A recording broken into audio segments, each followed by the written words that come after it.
Hey everybody, welcome on our channel. In this video we are gonna see, what if Naruto was the son of the forger and got harem? Part 1. Huge shout out to Dragon King Dragneel25 for this story. If you are new on the channel, don't forget to subscribe our channel and like the video too. So without wasting any more time, let's start the story. The Winter Solstice Council meeting started off rather calmly. But like almost all council meetings that consisted of Zeus, Greek god of lightning and king of the gods, Poseidon, Greek god of seas, and Hades, Greek god of the underworld, it tended to turn into a screaming match extremely quickly. Mother always did like you best. Oh, quit squalling. We all know Hestia is mom's favorite. You two are no better than children. Shut up. And of course, this caused the others to enter their own screaming matches. Those boys of Hermes need to eat more cereal. Mom. Enough with the cereal. Ow. That hurt, sis. Don't call me sis. Who took my Diet Coke? So, Aries, did you and my darling wife enjoy your time at the zoo? Cripple. However, this time something different happened. A bright flash emanated from the center of the room near Hestia and her hearth. All talking ceased as the light died down and revealed 5 teenagers, 2 guys and 3 girls.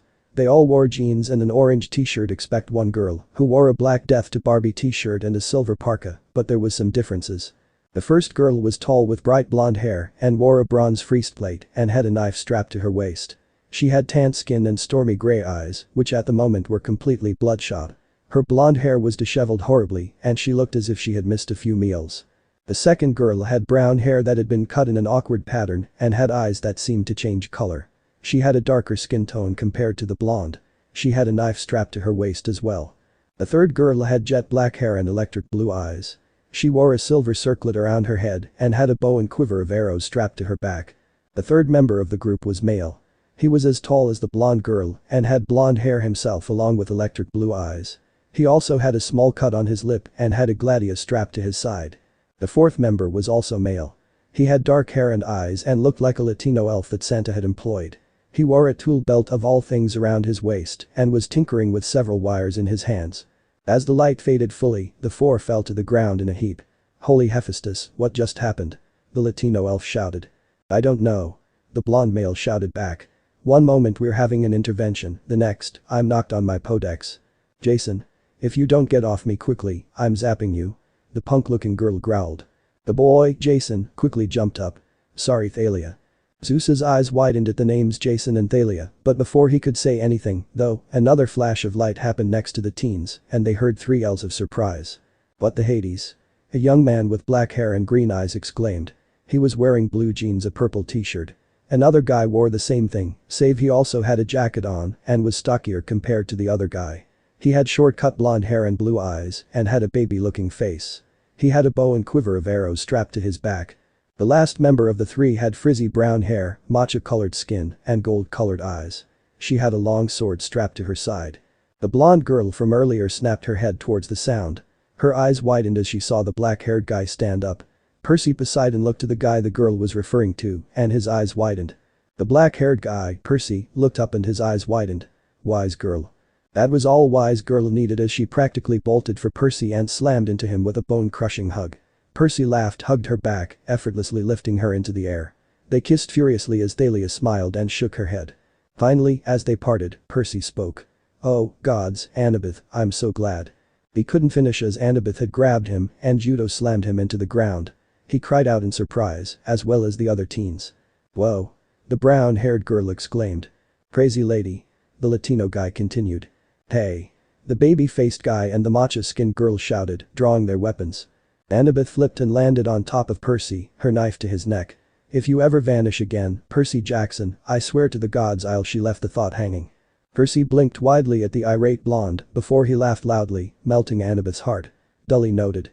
He told her with a smile. It's good to see you again, wise girl. Annabeth smiled as she got off of him and helped him up. She hugged him again and said, you too, seaweed brain. Great. Now that the lovebirds are reacquainted, Thalia said with fake cheerfulness, move over Annie. I need to beat my kelp-headed cousin into the ground. Percy looked over at the girl and grinned. Thalia. Nice to see you too, pinacone face.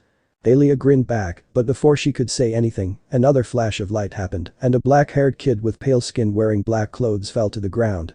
He cried out in surprise as he landed on his butt. Nico? The golden-eyed girl exclaimed and ran towards him. Hazel. The boy said weakly, as he stood shakily. Hades' eyes widened this time. What happened? Where am I? I don't know, but I know where you're gonna be soon, D'Angelo, Percy said fiercely, reaching into his pocket.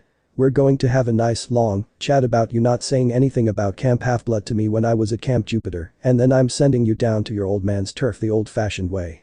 What? Thalia and Annabeth shouted. Both girls turned to glare at Nico, who paled even more. They moved with Percy towards him, but Hazel moved in front of them. No. She shouted. Can't you see he's hurt? Hazel? Is that you? Jason asked as he looked over at the scene. Hazel snapped towards Jason's voice and felt her eyes widen. Jason. She was about to run over to him and leave Nico defenseless when Zeus finally lost his patience after a good 5-10 minutes. A new record for him. Who are you 9 and what are you all doing here? He demanded extremely loudly.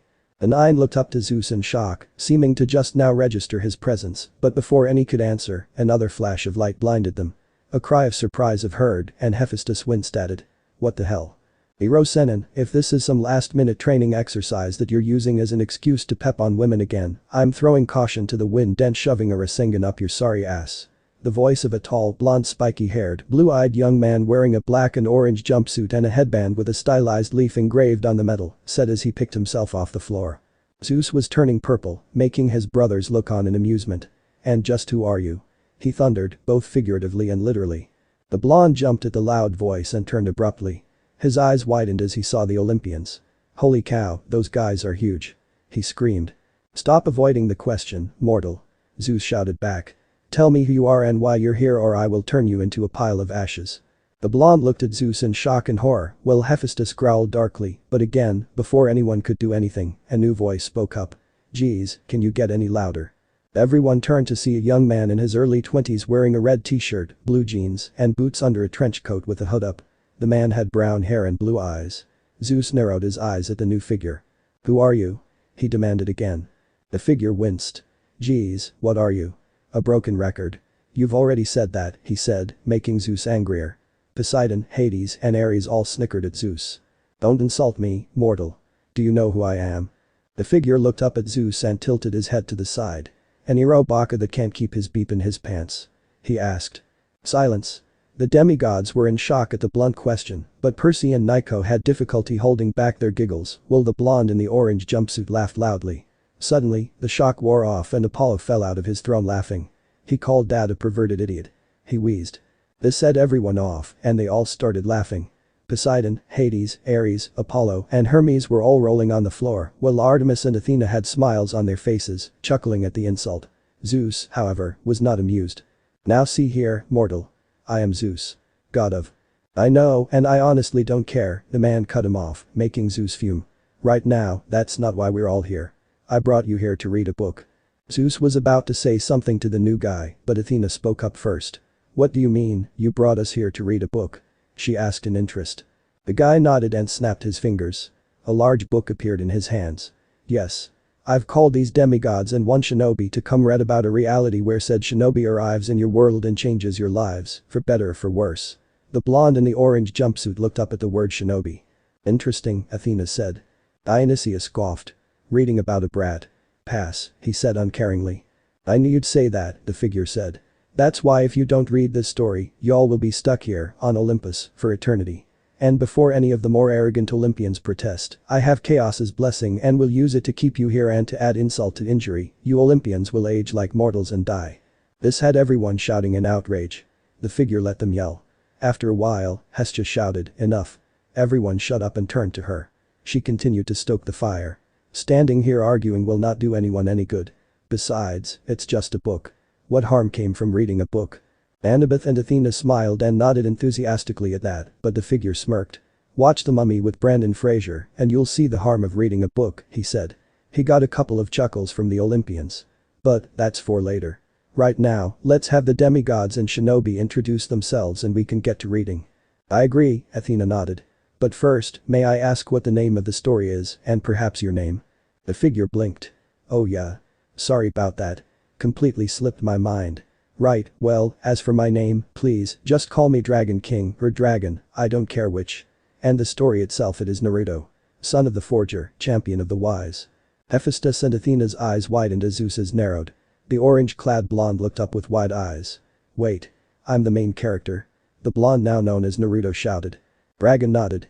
Yep. Now demigods and Naruto, introduce yourselves so we can get started. What about them? Naruto asked, pointing at the Olympians. Dragon King shrugged. Don't have the patience to listen to them prattle on about their names, titles, etc. So, you can have the demigods, their kids tell you. Which reminds me, he snapped his fingers and all the gods were shrunk to normal human size. I'm not about to spend the rest of my time here looking up at them. What did you do to us? Zeus demanded. Now let's get started, Dragon said, ignoring Zeus. He snapped his fingers and several couches and chairs and a large plasma widescreen TV appeared around the hearth.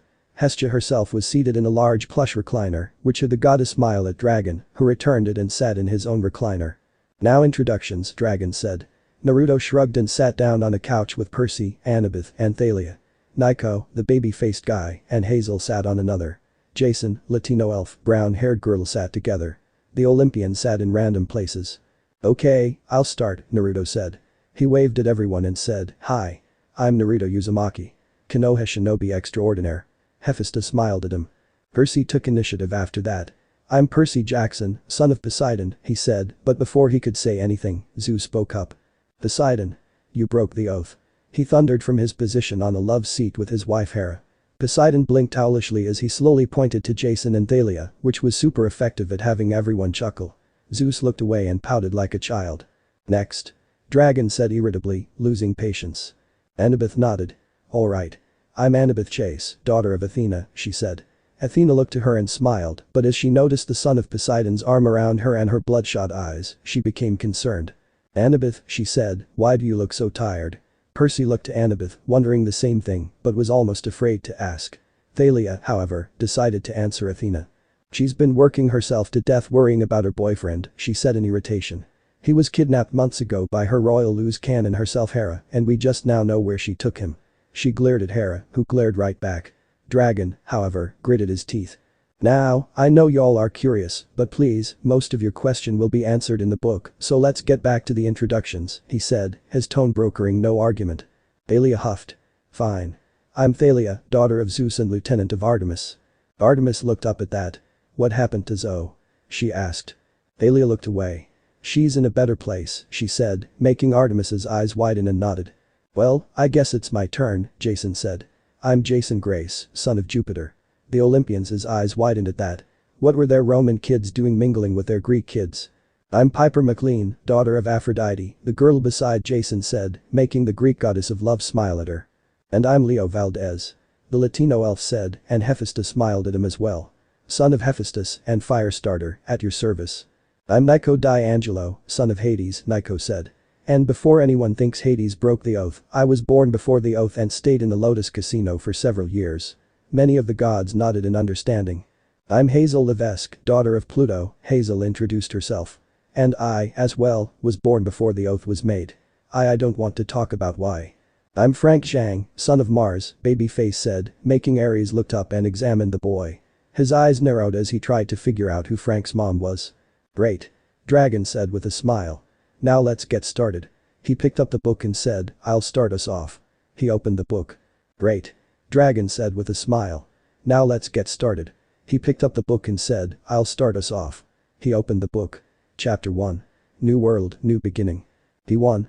He won. He would have been dancing with joy had it not been for the large hole on the side of his chest. Huh? Every demigod said out loud. Naruto winced, having a good idea what was happening in the story. Now that's how you start a book off. Ares shouted joyfully. He never thought the stupid book would start off on such a high note. That's a terrible way to start off a book. Aphrodite shouted. A book should start off with something romantic. Something that tugs at the heartstrings. And this doesn't, died. The brat's about to die. Ares said back a bit too happily. Aphrodite responded by throwing her heels at him. They slammed right into his forehead. Ow. Naruto Uzumaki's mission was simple enough, find Sasuke, kick his A, then drag him back to the village. He held back, seeing as the Uchiha, traitor or not, was ordered not to be killed or lethally harmed. That was a horrible decision, one that he was regretting now. Athena frowned. If he was a traitor, why was he ordered to be brought back unharmed? She asked. Because the team was the last of his family line, Naruto scoffed angrily. Well, the only one that had been loyal to Konoha. The civilian council wanted him to repopulate the village so they could have the Sharingan again. Sharing what now? Percy asked. Sharingan, Percy, Dragon said. It's a Keki Genkai, or bloodline limit. A power that's passed down through families. The Sharingan, or copy we lie, is the Keki Genkai of the Uchiha clan, and it allows the user to copy pretty much anything they see. Jutsu, or illusion techniques, Taijutsu, hand-to-hand skills, ninjutsu, or ninja techniques pretty much whatever tickled the fancy of those stuck up lazier than Inara copycats, they could copy. Naruto snickered at Dragon's description of the Uchiha. It fit so well. Why would they care about such a thing? Hazel asked. Because before the massacre of the Uchiha clan, they were considered the strongest clan in Konoha, Dragon answered. Ironic how the people hated them for that, and once they're brought down to 2 people, they want them back. Hephaestus, unseen by anyone, was seething. Naruto was a 13-year-old boy with a lean build, lightly tanned skin, azure blue eyes, and sun-kissed hair that had a couple of red and brown streaks here and there. He was wearing black Anbu-style armor with black and orange camo pants. But the most striking features about him were the 3 whisker-like birthmarks on each cheek. The screen flickered to life, showing a young Naruto standing beside an unconscious Sasuke Uchiha. Everyone looked up at it. The demigoddesses blushed slightly at the handsome physique of Naruto's younger self. Aphrodite drooled at the picture. Oh my. She said dramatically as she made an act of fanning herself. Even at a young age he was something to look at. Naruto blushed at her praise. The blonde girl, Annabelle or something like that, had quickly given him the rundown on who the Olympians were and what they were goddess of. So he knew, now, that the woman praising him was the goddess of love. Hephaestus glared at his so-called wife, fire burning brightly in his eyes. Must you be such a slut? Artemis snapped at the pink-clad goddess. Must you be such an old maid? Aphrodite snapped back. How dare you, you harlot. As they continued arguing, Apollo had been inspecting the picture of Naruto and grimaced. That's a very serious wound, he said. If he doesn't get medical attention soon, he'll die. Nah. Not really. All I needed after that was a good night's sleep, Naruto denied easily. Everyone turned to him in shock. You mean this happened to you? Leo asked loudly. Naruto shrugged. Yeah. So? Well, it didn't happen totally like that. I lost a Sasuke in my world, he explained. But the wound's the same. Hurt like a bitch, though. How did you heal from that? Jason asked. How could you heal from that? Hold up there, Jace. Dragon said. The book's about to explain why. Naruto Uzumaki was a Jinchuriki, a human sacrifice in a sense, doomed to house the 9-tailed demon Kyuubi in his navel. You're a Jinchuriki. All the Olympians save Hephaestus and Hestia shouted. The demigods and demigoddesses were confused, wondering what that statement meant. Naruto just sighed. Yeah, he said dejectedly. What's a Jinchuriki? Annabeth asked. A Jinchuriki is a human who has had one of the Biju, or tailed beasts, sealed inside them, Hades growled. People from the elemental nations have been making Jinchurikis since they learned the Biju could be sealed. A deplorable act, in my opinion. Hephaestus stiffened at his uncle's hate-filled tone. That's barbaric. Piper shouted, standing up. Leo cringed at the messed-up ideology. Dragon grunted. That's life, he said to her. In the elemental nations, war is commonplace, and Jinchurikis are the hidden village's deterrents. Ares nodded. They're tools for war. Always have been. Dragon nodded to the war god. Sad but true. Jason cringed. Harsh. He hoped Octavian never learned this. He'd try to control Naruto and try to take over Camp Jupiter. Percy was thinking the same thing along with how he'd torture the blonde scarecrow if he ever tried. Don't I know it, Naruto grumbled. He looked up suddenly and asked, hold on, how do you guys know so much about the elemental nations? Most all other dimensions separate from ours are known to us, Hermes answered. The elemental nations is one such dimensions. Apollo smiled. It has nice forests for hunting, he said nostalgically. Oh, yes, the best, Artemis agreed with a grin. The twin archers shared a low high five. Zeus narrowed his eyes at the shinobi. He was the Jinchuriki of Kyuubi. He was already a threat in his mind. But more importantly, he was doomed to live a life of prejudice and hatred in his own village. Because of the aforementioned demon's attack on his birthday and the consequent sealing of said demon into him, the peaceful citizens of Konohagakure no Sato turned their hatred onto him. The little kid. Very mature. Anyway, Naruto had a pretty hard life, kicked out of the orphanage at the ripe age of 4, beaten on his birthday before his protectors came to his aid, couldn't buy anything but overpriced and faulty or rotten items, and had his education stunted. Oh joy. Demeter scowled. Oh yes, really mature taking your anger out on a child that has done nothing wrong, she said sarcastically. Clearly, those people don't eat enough cereal. Mother, enough with the cereal, Persephone groaned. Meanwhile the demigods and demigoddesses were in shock. Just what possessed people to take their anger out on a child? Sheesh, and I thought I had it rough, Percy grumbled. He tightened his grip on Annabeth, who was, at present, was staring at the book in Dragon's hand in horror, thinking, they stunted his education. Ironically, Athena was thinking the same thing. Hephaestus growled under his breath. Damn, villagers. But if anything, the blonde was resourceful and cunning, running off to a place called the Forest of Death and building a house in it. He tried to live off anything he could hunt, fish or pick, or in case he was in need of any vital items, stole from some of the jerks that mistreated him. That was also where he met his surrogate mother, Anko Mitarashi, or as she put it, the great sexy and single Anko-sama. At first, things were a bit on edge with Naruto's trust issue, not to mention Anko's dislike of cheeky brats, but then things got better, and the snake mistress took on her first apprentice, even if poor Naruto sometimes regretted that decision, due to how torturous her training had been. It's nice that you gained a mother figure, Hestia said to Naruto with a smile. Naruto smiled back. Yeah, she's the best, he said sheepishly, rubbing the back of his head. Jason raised an eyebrow. Just how torturous was her training? He asked. Naruto shivered as he remembered Anko's training. Imagine staring down a snake the size of the largest structure you know of, he started. Then imagine your mother telling you had to outrun the snake or you'd be eaten while also dodging kunai knives and shuriken she would randomly throw at you. The demigod's eyes widened. Even more so when some of the gods, Ares, Athena, Artemis, and Zeus, nodded thoughtfully, as if the training method was a good one. Thalia looked to Artemis in terror, silently asking her not to try that. Artemis just smirked at the girl, making the daughter of Zeus sweat heavily. I'll stick with Camp Half-Blood's rock wall, thanks, Leo murmured. 2 years later, the Hokage found him and gave him a home at a small apartment. Plagued by paranoia, Naruto started building some traps, harmful and even lethal, to protect himself from any possible attack by the villagers, which were pretty numerous. Despite Naruto's bitterness towards most of the villagers, he managed to befriend some of the younger generation despite their parents' disapproval. His first friend was Hinata, followed by Shikamaru, Choji, Ino, Tenten, Lee, and more. He also met Anko's friend, Kurenai. The only people he never got along with were Sasuke and Sakura, who he nicknamed Duckhead and Banshee. He also became friends with people outside the village like Zabuza, Haku, Koyuki, Gaara, and many more. He went on tough missions and battles, but managed to make a new friend on most of them. Leo whistled in appreciation. I want some of those designs. Those would be very helpful in Capture the Flag. Or war games, Frank said suddenly, blushing as everyone turned to him. Those traps would help fortify the area around the walls we make for war games, he explained in a low, but sure voice. Ares couldn't help but grin. Maybe this kid was his kid after all. Too bad he was from his crappy Roman half. By the gods, Thalia swore. The Olympians were about to scold her when she stared at Naruto and continued, it's like I'm hearing about a second Percy. And just what's that supposed to mean? Percy demanded of the huntress. It means that you can make friends out of your enemies, seaweed brain, Annabeth told him with a smile. You're simply a master at accomplishing the impossible. But you're always there to help, wise girl, in case you forgot, Percy said. Without you, I'd be dead 100 times over. Annabeth blushed. You don't know that, she mumbled.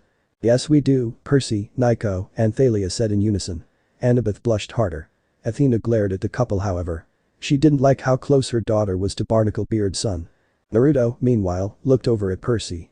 He wondered if they had anything else in common. Naruto sighed and groaned in pain. He was supposed to get Sasuke back to the village with no lethal injuries by the order of Tsunade. She wanted to class the Uchiha as a missing nin, but the council wouldn't let her, stubborn idiots. He completed the mission.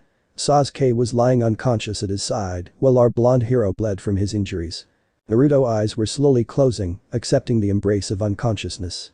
Despite the fact that he could die from blood loss, he was nothing but smiles, he was a Jinchuriki, a human sacrifice. Death couldn't be worse than the pain he endured throughout his young life. He lived a life without regrets, and that's what made it well lived. Many of the females in the room were tearing up at that, save for a few, Artemis and Hera, though they did wince in sympathy, while the men, save for Dionysius and Zeus, despite feeling sympathy for Naruto, were silently applauding him. That's how it's done, kid, Ares said with a hint of approval coloring his voice. And like all the badasses before him, he greeted death with a smile, Dragon said with a grin. And quite possibly as an old friend. He suddenly shook his head. Nah, that's Harry Potter's department. Yay, yeah, Nixon is a true hero. Hooray, the wine dude muttered sarcastically from his sofa. My name is Naruto. The blonde shinobi shouted. Whatever you say, Nicholas, Dionysia said. Naruto growled and was about to jump up when Percy placed a hand on his shoulder. It's no use, man, he told him. Mr. D never remembers anyone's name properly. Naruto growled. Then I'll make him remember it right. Good luck with that, Natalia, Mr. D said uncaringly. Should I tell them Mr. D respects Naruto and might just call him by his real name in this story? Dragon mused. Nah. I'll let him find out on their own. Get used to calling Naruto by his name, whine dude, Dragon said aloud, making Mr. D growl and Percy snicker. When Naruto makes a promise, it's bound to happen sooner or later. I'll believe it when I see it, Mr. D said. Then how about a bet? If the other Naruto is able to make the other you call him by his real name, then you'll have to wear a tutu and drink plain water for 3 chapters. Mr. D growled while the other gods and demigods snickered. And why should I agree to this bet? Because if you win the bet, I'll lift Zeus's ban on you from drinking alcohol for the rest of the story and you can drink yourself into a coma. Now see here. Zeus shouted. I will not allow this. Then it's a good thing we're not worried about your opinion, Dragon told the king of the gods coldly, making Zeus shiver. This is between Mr. D and I. So, Mr. D, do we have a bet? Mr. D thought about it. He really didn't want to be humiliated like that, but really the chance to drink his precious wine again was too tempting to pass up. Deal. He said and walked over and shook Dragon's hand. No one noticed Dragon's evil smirk. The last thing he saw was a bright light before his world turned black. So, this is where his father comes and saves him. Athena thought. She had been intrigued since she learned the title of this story. Just why did she choose this child as her champion? Hephaestus's POV in Minato's form. Naruto narrowed his eyes at the screen, then at the being he was told was Hephaestus. Zeus glared at Hephaestus, but the forge god studiously didn't look his way. Hephaestus looked at his son with sad eyes. It's been 13 years since he had last seen Naruto. When he got stabbed by the 9 tails, he lost most of his strength and had to get it back slowly so he could see his son. When he got a third of his strength back in the 4th year, he opened the mist to see how his son was doing. "Why?" Naruto shouted, jumping up and glaring at Hephaestus, startling everyone but Hephaestus himself, who had shifted into Minato's form, and Dragon, who had his phone out videotaping the interaction. Aphrodite had jumped when from her ogling of Minato's form when Naruto had shouted, but started ogling again when she caught sight of Hephaestus shifting into Minato's form. Naruto stalked over to Hephaestus. Hephaestus simply stood. "Naruto, I..." He was cut off when Naruto punched him in the stomach, hard. Hephaestus gasped loudly as spittle flew out of his mouth. The Olympians were stunned by the action. Zeus was apocalyptic. How dare this lowly demigod attack his son? Ares, however, was grinning madly. "Fuck yeah," he screamed, conjuring up some popcorn to eat. Action. The demigods were shocked, but not as much as the Olympians. They had all envisioned hitting their parents once or twice. Leo nodded thoughtfully. "Nice punch. Though, I think a modified boxing glove that emits ice would have helped a lot more," Leo muttered under his breath as he pulled a notepad and pen out of his tool belt and started drawing up plans for an ice gauntlet. Naruto looked up to Hephaestus's face and snarled, "Why? Why did you seal the QP inside me? Why? I've been through hell because of you. I've had to sleep with my damn eyes open at night just so no one could sneak up on me. So tell me why, damn it." Tears threatened to spill out of his eyes as he demanded answers from his father. The forge god sighed. "I truly am sorry, Naruto," he apologized. "I should have destroyed it when I had the chance, but I had already used up too much of my power in this form from fighting some guy claiming to be Madara Uchiha Apollo, Hades," and Athena growled at the name. "I know that that is not an answer that you want to hear, and I apologize. And as for sealing QP in you? Well, I guess the main reason was I knew I could trust you. I knew you wouldn't use the power for ill intent. Because you are my son." Naruto's shoulders shook as he repressed his sobs. Dragon looked at him in sympathy. "You need a moment?" he asked. Surprisingly or unsurprisingly to Dragon, Naruto shook his head. "No," he said. "I'm the son of the Yondaime. I'll deal." Hephaestus closed his eyes and smiled at that. Naruto looked up at him and smiled as well, and the two shared a hug. The demigods were envious. They had never got to hug their godly parents like that. The goddesses were smiling at the exchange, while Zeus growled. Not only had the brat have the gall to hit his son, but yell at him. He should have taken his father's absence with dignity. Just like every other demigod should. On a completely unrelated note, as he thought this, Thalia and Jason had the sudden urge to hit their father. When he saw what happened, he had different emotions. One of them was anger at the village. Another is pride for his son and his strength, and the last one is regret for leaving him with his fate. When he got back to 100%, he opened the portal immediately and went to get his son. He waited 13 years to see his son, and he'd sooner fade than putting this off any longer. Now, here he was standing above the body of his injured son, one of the best and surely the most determined lads he ever had, with tears threatening to fall from his eyes. "I'm sorry, Naruto," Hephaestus thought. "I should have never sealed that thing into you. I'll make up for the mistakes I made and help you become a strong demigod." Naruto, having sat back down in his seat, had to smile at the fact that his dad did try to come back and see him. Zeus, however, glared at Hephaestus. "That is forbidden, Hephaestus," he growled. "You know just as well as I that the ancient laws only apply to this dimension, father," Hephaestus said uninterestingly, casually fiddling with several gears he conjured up. "How many times have you been to see your daughter? What's her name?" "Momo. Over in the dimension of Remnant." "Coco, the god of lightning corrected. And that's different." "That reminds me, I need to check on Katniss after we're done reading this book," Apollo said suddenly, remembering his own daughter. "Wonder if my son has finally found One Piece yet," Poseidon murmured, thinking of a certain straw-hatted captain. "I wonder if you're doing well," Thomas Athena thought as she remembered one of her own children from other dimensions. Dragon looked at them in amusement. He suddenly sensed another presence, and he turned to see Kakashi stare at him with wide eyes. Naruto blinked. "Oh, yeah, I forgot you trained Kakashi-sensei," he said. "SS-sensei?" Kakashi stuttered out, his eyes widened in disbelief. Hephaestus turned to him and gave him a strong glare. "Hello hot Aki. Glad to see you're here too. You can pick up the Uchiha," Hephaestus said coldly, "and just so you know, I saw everything you and the villagers did." Kakashi paled at that. "I saw how the villagers tried to hurt him, physically and emotionally, how they tried to stunt his growth, and I saw how the 3 people I trusted abandoned him for very pathetic reasons. You're like the villagers. You abandon someone you're supposed to keep watch on and dismiss your motto. Those who abandon the mission are trash, but those who abandon their comrades are worse than trash. It seems as though you think it doesn't apply to you. You're a hypocrite and a failure in my eyes, my foolish student." He then formed a fire portal and turned away from him. "Every village will know about this, about how the village treated Naruto. I hope you're proud of yourself." He then left, leaving a grief-stricken ninja behind. Kakashi fell on his knees, lost and devastated by this. He had let his hatred blind him, not to the point of hurting his sensei's son, but to the point of ignoring his pleas for help and acknowledgement, seeing him as the cause of his sensei's disappearance. "What have I done?" he questioned himself. Naruto frowned at his father's speech to his sensei and then Kakashi's own musings. He sighed sadly. "Should have figured," he mumbled. Thalia felt compelled to try and comfort him for some reason. Maybe because she felt sympathy for him because of his past, or maybe because of something else, but it didn't stop her from placing a hand on his shoulder. He looked up to her and saw her smirking at him. "Don't worry about him, Whiskers," she said. "Like your dad just said, he was trash." Well, he was a lot more, but Thalia was certain that was the Artemis in her talking. Naruto gave a small smile and nodded back. Thalia, despite herself, blushed lightly. Aphrodite caught this and stifled a squeal. Narulia. Thalinaru. Lightning Whirlpool. I can't decide on a shipping name. She thought girlishly. Hephaestus's workshop.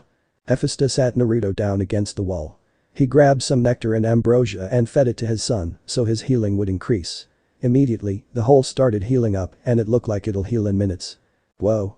Naruto said in awe. Bachan would love to have that stuff. Bachan? Piper asked. It's an endearing term for one's grandmother, Apollo told her.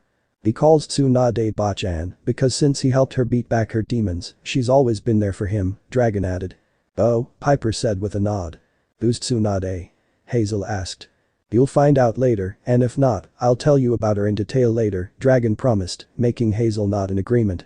Hephaestus nodded, okay, now I can work on my projects. Just before he could do anything, there was a flash behind him, and he looked to see Athena glaring at him with her patented glare. Hephaestus, tell me, why did 4 volcanoes erupt in Asia just now? Athena asked with narrowed eyes. Hephaestus sighed. This would take a lot of explaining to do. So this is where Athena claims my son is her champion? Hephaestus murmured to himself. Really? Only 4? Nico had asked, shocking everyone but Dragon and Hades because he had been quiet since they started. I would have thought at least 10. 15 minutes later. Athena thought for a minute at what Hephaestus told her. She should tell father about this, but Hephaestus told her to keep it a secret for a while. Understandable, considering father might kill Naruto. Also, she was intrigued with this boy. He was really intelligent from what she heard, not in book smarts, but more in her domain, battle strategy and tactics. He was also resourceful and cunning, one of the many things she values. Maybe. No, Zeus said authoritatively. I forbid you from taking that child as your apprentice. He spat child in so much distaste, Hephaestus growled lowly at the man. Fortunately, we don't care what you want or care about, Zeusy, Dragon said exuberantly. Besides, this is the other Athena, so your opinion doesn't matter. Zeus growled loudly, but Dragon continued reading, cutting off whatever he was about to say. Hephaestus. The Forge God looked at her, waiting for her to continue. I have a suggestion. You need help to protect the child if when Zeus finds out. you cannot take him alone. How about I take him as my champion? Hephaestus looked intrigued at the prospect. He would need help, and Athena is one of smartest and most responsible Olympians. Thank you, brother, Athena said gratefully. You're welcome, sister, Hephaestus told her. Hephaestus nodded, okay. You can make him your champion. Just make sure you protect him. Athena nodded and flashed out, leaving the forger to do his work. Hours later.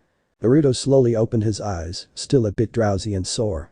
After they adjusted to the light, he looked around to see where he was. When he saw the place, his eyes popped wide open. He saw weapons of every kind, from past to present, to some he didn't even recognize. Bows, swords, kunes, he even saw some seals, much to his excitement. Seals were his favorite weapons to use. Seals? Annabeth asked, intrigued. The product of Fuinjutsu or sealing techniques, Hephaestus explained. Unlike the other ninja techniques, Fuinjutsu is only limited by a person's imagination. One could, theoretically, do anything. I, myself, perfected the Nidame's Harem Jutsu with them, which allows the user to teleport anywhere they want. Earning him the nickname the Yellow Flash, Naruto said with a smirk. Harem? Thalia asked with a tilt of her head. Apollo smirked. In English, it translates into Flying Thunder God Technique, he said to everyone. Zeus only wishes he could be that cool, Dragon said remorselessly, making Zeus glow red in rage. Everyone laughed at him. Like them? Naruto turned to see a burly man at his side, sitting down on a large chair. The man was burly, big enough to crush him. His face looked to have lots of boils, and he had a scruffy beard on him. He was wearing a jumpsuit with lots of grease on it, and if you looked closely, you could see a small smile on his face. Naruto's eyes shined with excitement, like them. I love them. Especially the seals. Oh, I would like to test out every single weapon, and I would love to use that workshop to build a weapon of my own. He kept talking in an excited voice, until he remembered something. Then he turned to the man, his eyes narrowed. Who are you and where are we? Is that how you treat the father that saved your life? Harris suddenly snapped, making everyone jump. Naruto narrowed his eyes at the woman. Well, let's see, at the time, I had even less trust in strangers than I do now, he said with a hard tone. And since he has not introduced himself to me yet in that world, I would be very suspicious of him. Hera flared her nostrils, but didn't say another word. Hephaestus smiled, we're at my workshop. Here, I build any weapon for my siblings, father, mother, uncles, and aunts. He got up from his seat and stretched his back. As for who I am, tell me, do you believe in gods? Naruto thought the question was a bit strange. Naruto looked thoughtful for a minute, then came up with an answer. Well, I can't say I do or don't. I've never seen one before and there are endless possibilities. I guess I'll believe it when I see it. Boy, don't I believe it now, Naruto mumbled, making the demigods chuckle. Hephaestus held out his hand and created fire right in front of his eyes. Naruto's eyes widened, then widened even more. The man just formed fire without any hand seals. And just now, he could sense the power of this man, and he was stronger than the 9 tails. My name is Hephaestus, but you know me as Minato Namikaze, god of the forges, fire, and volcanoes. Son of Hera and Zeus and your father. And this is where I would have punched you, Naruto told the forge god, making said god chuckle. And I deserved it, I suppose, he conceded. 10 years later. Percy looked shocked at how many arrows were sticking out of Thorn, the manticore. Inwardly, he was cursing any of the gods or goddesses immensely. The gods and goddesses turned to glare at Percy, who simply glared back, but inwardly, he was wincing. Why did his introduction to this story have to be during this part of his life? He knew that during the whole incident that he had dubbed the Titan's curse in his mind, he wasn't in his best state of mind. Between Aphrodite messing with his emotions, his growing distrust of almost everyone, thanks to his latest bout with Luke, whose betrayal still stung worse than Pit's scorpion venom, Thalia's subsequent resurrection. And the constant failures leading up to the incident and everything after it left him at his worst. He just wanted one normal time with Thalia, Annabeth and Grover, but that seems to be too much to ask for. He doesn't blame Grover for this, but come on, how many times does he have to fight monsters? All your life, seaweed brain, Annabeth told him in amusement. All your life. Thorn hissed in pain and pulled the arrows out. He looked at the blonde-hair girl with grey eyes, named Annabeth Chase, when she sighed in relief, the hunters. The girl who was wielding a spear and dressed like a punk, with lengthy black hair and hands sparkling with blue lightning, groaned, oh wonderful. Everyone was shocked. Thalia. Annabeth stuttered. You're older. Thalia was stunned as well. But how? She whispered. Dragon smirked. You're about to find out. Percy looked to where the arrows were shot from and was shocked. The attackers were young girls, most of them his age, and some appeared to be a year or two younger. One stood in the front, a girl with long black hair and a silver circlet around her head, and in the back was a girl who barely looked 12 or 13. She had the aura of a leader. Percy, Annabeth and Thalia all smiled sadly as they stared at Zoe. Artemis smiled at the screen depicting her hunters in action. "Shall I end it, Milady?" the one in the front asked. "No," the 13-year-old girl said, "he is going to do it." Zoe smiled at that, confusing the demigods. Who are they talking about? Everyone immediately looked up at that. The 3 demigods that knew Zoe best were wondering who this somebody was that he could make Zoe Nightshade smile. She never smiled at the thought of a boy. Artemis was wondering as well. "You cannot do this." Thorn snarled, glaring at the huntress with hate, anger, and fear in his eyes. "It's forbidden by the ancient laws." "On the contrary," the girl said. "All wild animals fall under my domain, Manticore, and last time I checked, your species could be considered such." Besides, the girl got a small smirk. "It's not me you should be worrying about." "What are you talking about?" Thorn snarled. "Who else is here?" "How about look behind you and find out?" Thorn turned around, just in time to see a giant axe embedded in his chest. Thorn howled in pain and on his knee. He looked up to see a grey cloak-wearing headed man. Leo whistled. "Now that's an axe," he praised. "Better looking than the Minators at least," Percy said with a shrug. "You fought the Minator?" Jason asked, sounding impressed. "Twice," Percy said smirking. "How did you sneak up on me?" Thorn said weakly, glaring at the man. The man pulled out the axe and readied it for a swing. "I don't tell my skills to the enemy." He then chopped off the head, making Thorn turn to dust. The man put his axe behind him and pulled out a bow from in his cloak and pointed it at someone behind the hunters. He let it fly, hitting the helicopter and embedding it inside the pilot's chest. The helicopter went haywire and crashed in the ocean. "Perfect control," Artemis admitted. "That took skill, to hit a pilot in a helicopter with an arrow like that." There were a few minutes of silence. Percy, in a sheer amount of bravery or stupidity, pulled out Riptide and pointed it at the man's neck, making every hunter, including the leader, pull out their bows and point the arrows at Percy. It was both, every demigod, basically, all but Jason, Leo, and Piper, said, deadpanning. Percy pouted. "I'm not that bad." "Yes, you are," they said. Naruto laughed. "You know what? I think I like you, Percy," he said. "Oh gods," Thalia groaned. "Not another one." "Who are you?" Percy asked, ignoring the glares the hunters were sending him. The man sighed. He put the bow back into his cloak and pulled his hood down. Annabeth, Thalia, and Grover gasped while Percy looked at him. The man looked at least 17 or older. He had sun-kissed spiky blonde hair with red and brown streaks on top, and his eyes were a mixture of sky blue, fiery red and stormy gray. He had tan skin and exotic whisker marks on his cheeks. Annabeth and Thalia looked shocked, extremely happy, though Thalia was trying to hide it, while Grover looked as if he just found Pan. "I am Naruto Uzumaki Namikaze," the teen said, son of Hephaestus and champion of Athena. "Pleasure to meet you, Percyjacks." Everyone was in shock. Apollo frowned and glared at the screen, since it was obvious to him that his sister seemed to like this Naruto guy. And he didn't like it. Annabeth, Thalia, Piper, Hazel, Aphrodite, and surprisingly, Artemis, all blushed at the older Naruto. Naruto was in shock. This is what could have become if he had won against Sasuke and his dad saved him. "And that's the first chapter," Dragon said with a grin. "Who's next?" "And that's the first chapter," Dragon said with a grin. "Who's next?" "I will," Annabeth said loudly, raising her hand in the air like an eager schoolgirl. Everyone chuckled at her enthusiasm as Dragon lazily tossed a book her way. She caught it before it hit the ground and yelled, "Don't throw it." "Just start reading," Dragon said without care as he conjured a glass of sweet iced tea. Annabeth grumbled and opened the book up. Percy looked amused at his girlfriend's antics. Chapter 2. Demigod Shinobi, Annabeth read. Naruto smiled and snickered at the name. The other demigods leaned forward, obviously interested in the title as well. Naruto gave him an offer hand. Percy, after getting out of his shock, took it. It was after they finished shaking hands that Naruto punched him hard on the jaws. "Hey!" Percy shouted. "What did you do that for?" he asked, demanded from Naruto. "How the heck am I supposed to know?" Naruto asked. "Alright," Ares shouted. "Beat that punk to a pulp." Percy stepped back, held his jaws in pain, and was about to uncap Riptide when he felt an intimidating presence that almost made him choke in air. It felt like the time he, Thalia, Annabeth, and Grover met Hades, just not as thick. He looked up to see Naruto glaring at him and eyes changing to pure red. Hades almost looked impressed. "As expected from a shinobi," he said. That Naruto growled, glaring at Percy with rage in his eyes. "Was for endangering the other's squid head. You're lucky that I didn't break your jaws for that recklessness." Naruto is very protective of his friends. One time, back at his old home, he crippled Neji for hurting Hinata and would have taken out his eyes if it wasn't for Hinata kindness. "I have to agree," Naruto said, scowling. "You're very lucky I didn't break your jaw." Percy winced. Yeah, I get it, he said. Looks like we're a lot alike, though. How do you figure? As I would probably have done the same thing in your position, with the added bonus of having Riptide, my sword, pressed into your neck. Then why did you do something reckless like that? Naruto asked, curious as to why. Everyone else wanted to know as well. Percy sighed and took a deep breath.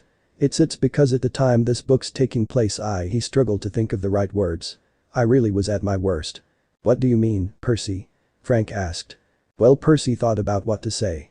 It was a combination of things, really. Between Thalia being resurrected, suffering constant failures, Aphrodite messing with my emotions, and my own growing distrust of, well, everyone, he sighed. I wasn't exactly the best person to be around. What do you mean me messing with your emotions? Aphrodite shouted indignantly. I don't mess with emotions. I help make everyone's love life interesting and amazing. Oh, I beg to differ, Annabeth and Percy muttered darkly. Thalia looked at her cousin and winced. This is also about Luke, isn't it? Hermes shot up from his slumped position. Wait, what about Luke? He asked.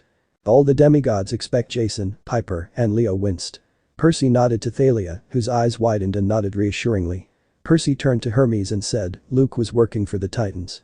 This caused some gasps from the Olympians. Zeus was about to say something, most likely deny their return, when Percy continued. He betrayed the camp. And when I first came to camp was shown to be a son of Poseidon, he was the only one besides Grover that I considered a friend. Everyone else treated me like a disease. Hermes looked horrified that his son had turned traitor. Apollo tried to console him, which the messenger god nodded to him gratefully. Annabeth, meanwhile, winced, knowing she was among the many that had ostracized Percy after learning his lineage. Percy squeezed her hand, reassuring her he understood, and he forgave her. She smiled and squeezed back. Anyways, I've had a couple more encounters with him after my first year at camp, and let's just say, none of those bouts left me feeling very trusting of others, Percy finished, his tone leaving no room for argument. Zeus looked like he wanted to try, but Annabeth decided to continue reading. Enough, Naruto, the girl said, putting a hand on his shoulder to calm him down. Naruto, after a few breaths, calmed down and smiled in thanks, which she returned. Percy, while cradling his jaws, took the time to look at the young. She was no doubt really beautiful with her auburn hair, milky skin, and silver yellow eyes. His heart skipped a beat when he saw her smile at Naruto. Artemis blinked as she watched her other self smile at a boy of all people. Apollo narrowed his eyes at the blonde. Why was his sister smiling at a guy? She's supposed to hate men. Continue to gawk, Jackson, and I'll break the jaw next time, Naruto warned, making Percy snap his mouth shut. Naruto turned around and smiled at her, and she smiled back. Out of every male in the world, you're the first one I enjoy to see, the auburn girl said. Then she gently hugged the teen. It's good to see you again, Naruto. Everyone was stunned to silence. Artemis's eyes were comparable to a deer's when it was caught in the headlights of a car. What is Chaos's name? Apollo raged, glaring daggers at Naruto, freaking the young shinobi out. Who gave you permission to be near my sister? Your mother, actually, Dragon said, causing the sun god to turn to him and splutter. Now shut up. Artemis turned to stare at Naruto in wonders. Just what did he do to get in her good graces? And to make so of all her hunters smile? Naruto smiled even wider and hugged back. It's good to see you too, Artemis. Percy's jaws drop. That is Artemis. Why is she 12? Artemis scoffed and glared at Percy. It is because this is my preferred form, she informed him. This is the age that most of my hunters are before they go astray. Naruto wondered what that meant, but Percy spoke up before he could ask. Yes, I know, ma'am, he said, rolling his eyes. You told me before. When the two broke the hugs, two red blurs hit Naruto and got him on the floor. Percy, you look down to see two twin redeeds that are at least 10 years old. Naruto. Naruto looked up and smiled at the two. Hey Lily, hey Rose. Are you enjoying being in the hunt? He helped girls join the hunt, Naiko shouted, a tad angered. And what is wrong with that, boy? Artemis hissed. Your hunt killed Bianca, he hissed back, and Hazel, Annabeth, Thalia, Percy, and Hades flinched. Artemis flinched slightly, but otherwise seemed indifferent. Yes. All the hunters are really nice and helpful towards us. Lily said, with Rose nodding. Naruto got up and looked to see Zoe approaching, with a friendly smile on her face. That stunned Thalia, Annabeth, and Grover, who knew Zoe. It is really weird to see Zoe smile at a guy, Thalia admitted. The only one we ever saw her smile at was Percy, and that was after our quest to save Lady Artemis, and Zoe learned Percy wasn't like that jerk Hercules. Thank the Lord of Heaven and angels for Disney's and Christian Williams' interpretation of Hercules, Dragon murmured. Otherwise, the name of Hercules would forever live in infamy. Zeus glared at Dragon for saying that about his son, though he really couldn't disagree. Artemis was shocked. Jackson actually did that?" she asked. "Despite his flaws, Percy's probably one of the few men in the world that do not fit your stereotype," Dragon commented. "Naruto falls into that category as well and has proven he deserves to be there, as most of his mentors are huge perverts, one of which calls himself a super pervert." Artemis scowled at that. Naruto grimaced.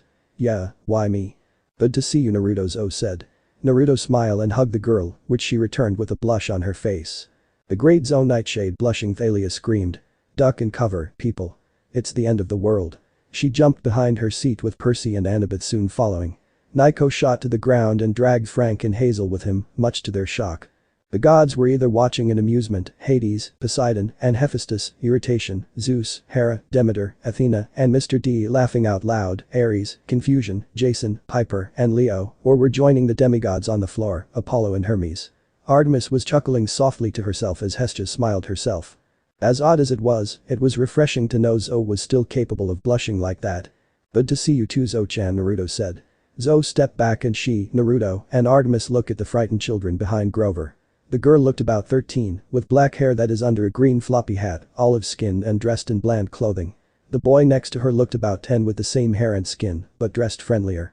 The two black eyes lock on the goddess, hunters, and demigods. Nico winced as he stared at the TV. "Bianca," he whispered. Hazel stared at the screen in wonder. So that was Nico's older sister. She looked down. A sliver of bitterness struck her, but she forced it down. She looked over to Nico and put a hand on his shoulder. He looked at her and smiled slightly at her. How are you people?" the girl asked hesitantly. Artemis went to speak with the girl, but Naruto stopped her, shook his head. "Artemis, I know what you're thinking, but let me talk to her first." "Please," Artemis sighed, but nodded under Naruto's pleading eyes. Naruto walked up to the group, smiled at Thalia, Annabeth, and Grover briefly, before looking at the children.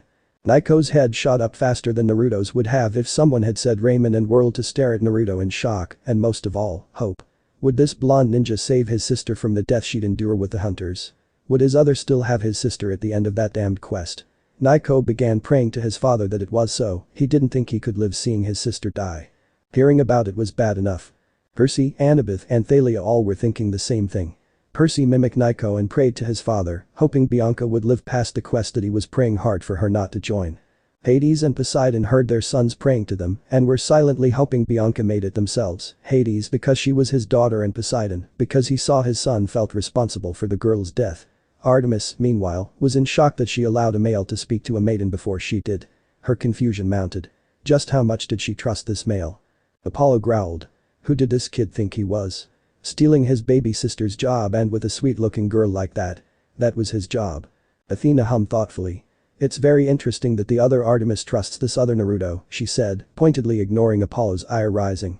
"It's extremely difficult for any male to gain her trust nowadays." Hephaestus nodded as well as he fiddled with a small motor in his hands. "That makes what? Only the second? Third? Since the incident with Orion that she placed her full trust with a male. I'm ashamed to say that I haven't kept count," he said casually. Hermes said with a nod. But he looked unsure for a moment. "I think. Hey Nico, hey Bianca. Do you remember me?" The two siblings looked at him with confusion before widening in shock. "Naruto?" Nico asked in shock while Bianca is the same and got a little blush on her face. They met Naruto at the Lotus Casino a couple of months back. When they got out, he took care of them for a bit and helped them survive. Before he left, he gave them enough money to travel and survive. Needless to say, they are eternally grateful for the blonde. Nico was in shock yet again as Annabeth read about what the other Naruto had done for his sister and himself. Naruto looked confused. "What's up with this casino my other rescued those kids from?" he asked. "Time stands still in area around the Lotus Casino," Annabeth explained. "You could been in there for mere hours, but like 5 days would pass before you walked out." Jason, Piper, and Leo's eyes widened, as did Frank's and Hazel's. She stared at her brother, wondering why he was there in the first place. Naruto was shocked. "Don't tell Bachan about that place," he said. "Or Iro-Senin for that matter. Who knows what those two would do there?" Everyone laughed at that. Naruto smiled. "Yep, it's me.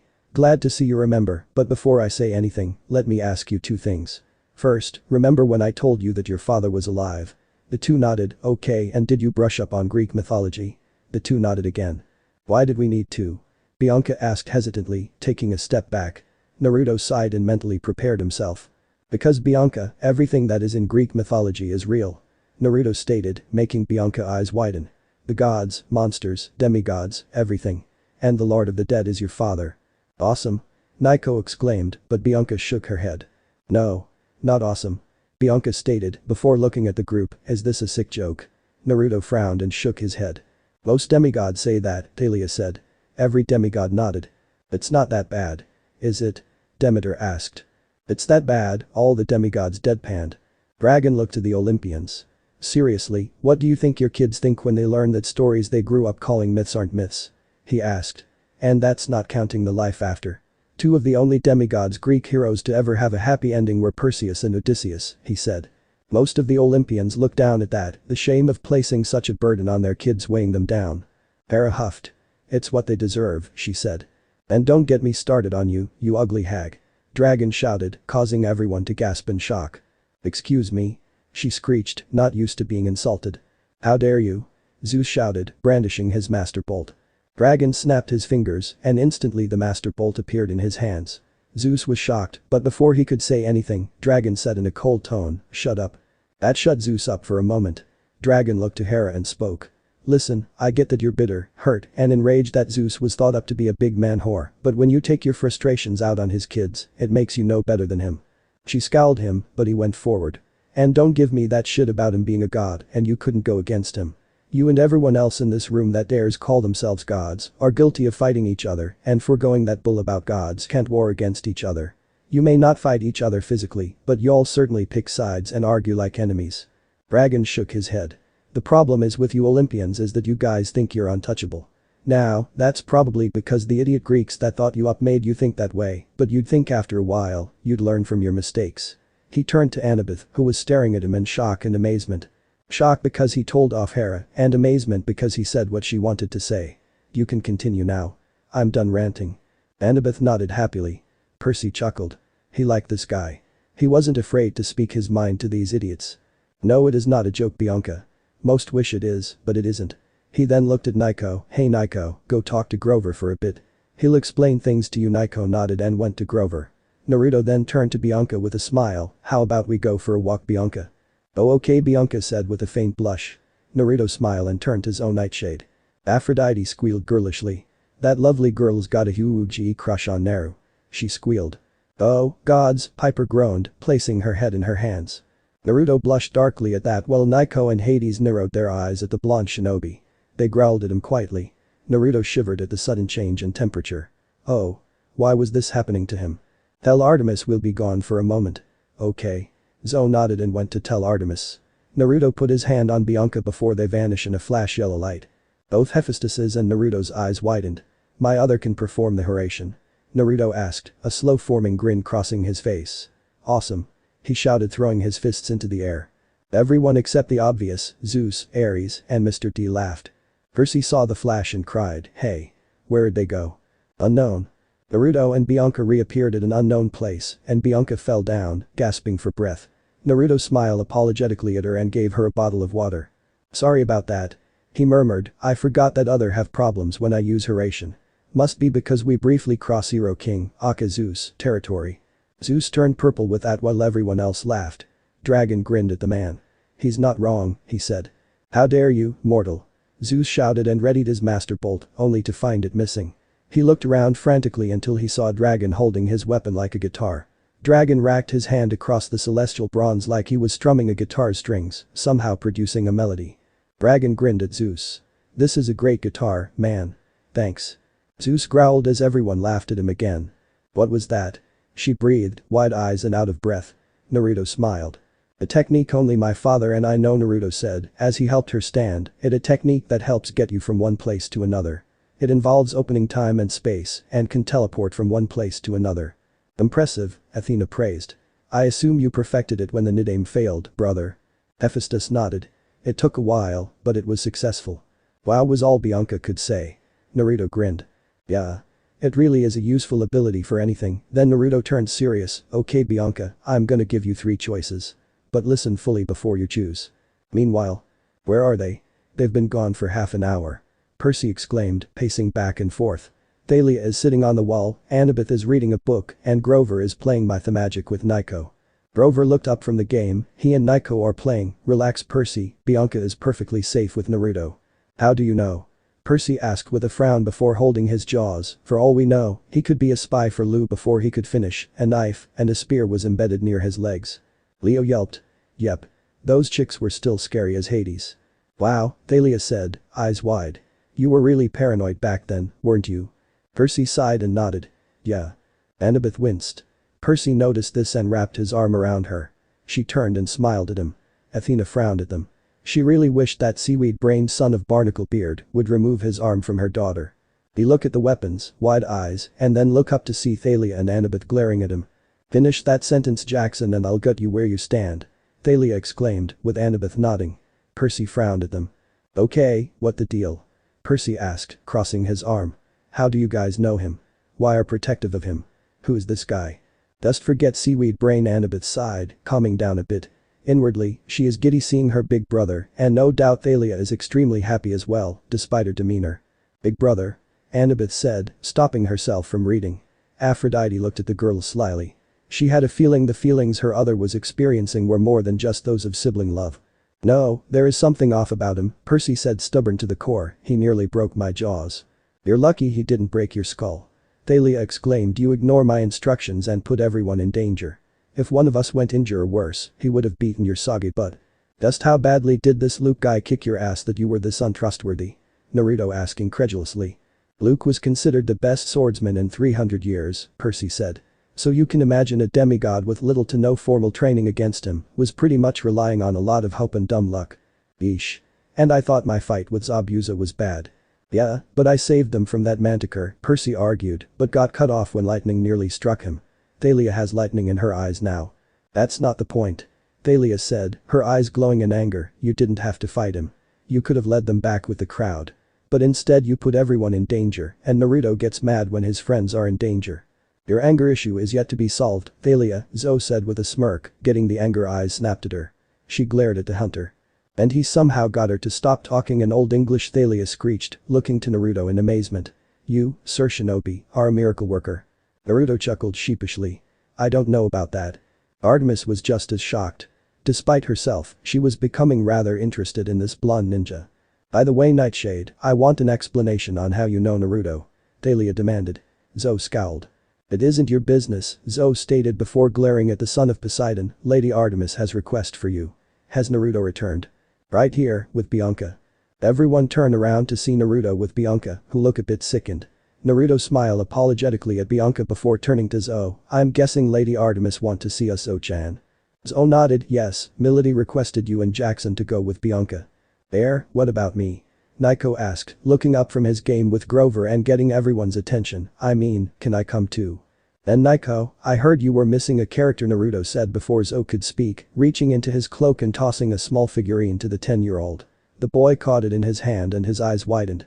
Hades. But he's one of the rarest ones. Naiko cried out, looking up at Naruto with awe. How'd you get it? You played Mythmagic? Frank asked Naiko in shock. Hazel giggled at the thought of her brother playing that game. Of course, his embarrassed blush did help. Yeah. I used to be into that game, he mumbled. Percy scoffed. Used to be into that game? That's the biggest understatement I've ever heard. You damn near talked my ear off about so much, I seriously thought about tying you up in a meat sack and throwing you to Artemis's wolves. And you used to spout out various Mythmagic facts, Thalia teased. Naiko blushed harder and frowned at his cousins. Wait. Percy, you thought about feeding me to Artemis's wolves? He asked angrily. Oh, I wasn't just thinking it, Percy admitted. I actually had the bag ready. My dad had it and gave it to me, Naruto said before looking at Annabeth. Hey Annie, why don't you go play a game of Mythmagic with Naiko? Percy half expected for Annabeth to snap at him for calling her Annie, which was why he was baffled when Annabeth just smiled and nodded. Meanwhile, Grover sighed in relief. That game is complicated and he could barely figure it out. Being beaten by a 10-year-old kid 3 times in a row didn't help his ego at all. Naiko and Percy sighed in relief, knowing that one figurine was the cause of Bianca's death. Perhaps now she would not die in that junkyard. Oh, wow, miracles really do happen, Thalia mused as she smiled teasingly at Annabeth. Zoe smiling and actually talking modern English, Lady Artemis actually happy to see this guy, and now he gets to call Annabeth. Don't call me Annie, Chase Annie. Quite the crush you must have on this guy. Hi Annie. Aphrodite squealed. Annabeth's face flushed. I don't have a crush on this Naruto guy. I barely know him. It's my other that's got a crush on him. She snapped at her friend. She then remembered Naruto was in the room with her and she blushed. "No offense, Naruto." "None taken," the shinobi replied. "I get it." Naruto looked at Zou and shook his head. "You need to learn how to talk to people." Zou the girl blushed, but nodded. Naruto is right, though she hates to admit it. Artemis chuckled. "Yes. I suppose that's something I must teach Zou sometime soon," she thought. "The tent," said Artemis said, gesturing towards the pillow on the floor. Naruto nodded and did so, causing the other two to do the same. The blonde sat strong and tall, while Percy and Bianca seemed nervous around the presence of a goddess. Two hunters are behind them, one glaring at Percy, while the other is smiling behind Naruto. Artemis looked at the two, before setting her gaze on Bianca. "So did Naruto tell you of what I'll ask?" Artemis asked. Bianca nodded. Artemis waited patiently before sighing. "And which offer do you choose?" the goddess asked when she realized is waiting for her to speak. Bianca bit her lip and looked at Naruto. The blonde sighed. "I just gave you the options, Bianca," Naruto said. "It's up to you to pick your path and I will support it no matter what it is." "And you continue to impress me, Naruto," Artemis said with a soft smile. Naruto blushed and scratched his whisker marks, a little embarrassed by the praise. "It's not every day you get praised by a man-hater." "No, it isn't," Hermes admitted, impressed. "He shouldn't be getting anything from my baby sister," Apollo growled. "Okay, first of all, dude, she helped your mother give birth to you," Dragon interjected. "Second, you call yourself a brother, but you're acting like an obsessive father, trying to control everything your sister does. I would understand if you were just concerned for her and were actually just acting like a typical brother does, but you're acting like Zeus when he sees a mortal hit on Hera." Artemis made an oath never to be near men. "No, she made an oath to stay a maiden forever," Dragon rebuked. "Not that she never be near men for the rest of her life. Otherwise, she wouldn't get near anyone with a Y chromosome, that includes you, Apollo." Apollo growled at Dragon. Dragon just sighed and summoned Apollo's lyre and casually started playing Zelda's lullaby. "Honestly, I think you have the hots for your sister and are insanely jealous of anyone who gets too close for comfort." That took a moment to sink in. All at once, the demigods were proclaiming their disgust at the notion very loudly, while the Olympians were thoughtful on the matter.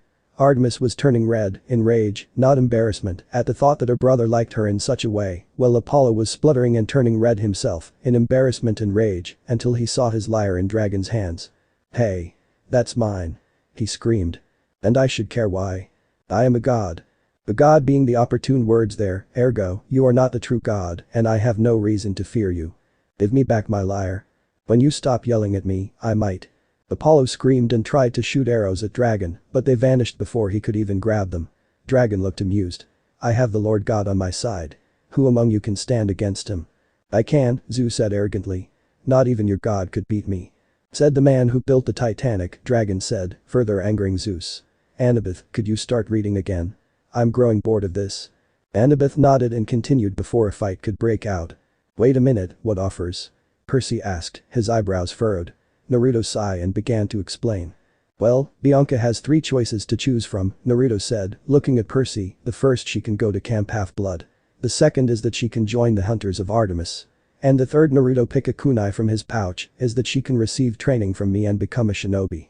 "Wah, but you can't," Percy protested. "You have to come to Camp Half-Blood so Chiron can train you. It's the only way you can learn to survive." Naruto gained a tick mark at that. "Are you implying that I can't protect her, Jackson?" Naruto interjected in an icy tone. Percy sighed resignedly.